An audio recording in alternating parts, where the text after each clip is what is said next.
जय माता दी।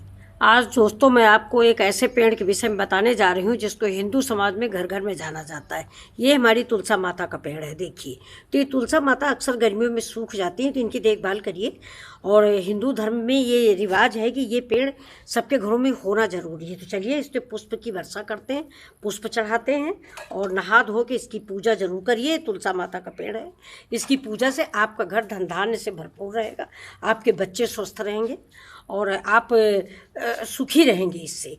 तो चलिए देखते हैं। देखिए, इसमें ये नाखून निकल आते हैं, इन्हें हमें काट देना चाहिए। ये तुलसा माता के नाखून होते हैं, इसे मिजनी भी बोला जाता है। ये देखिए, तो ये आप तोड़ लीजिए, नहीं तो पेड़ सूखते जाएंगे इसी वजह से। और इसको आप लपेट के रख लीजिए, रख के आप कहीं भी इसे बो सकते हैं और ये जम जाएगा। तो प्लीज़ तुलसा, इसके लिए कहावत भी कही जाती है, हरिहर तुलसा चिकन पात, अइहें कृष्णा पूछे बात, जन्म जन्म बढ़िए है बात। बोलो तुलसा माता की।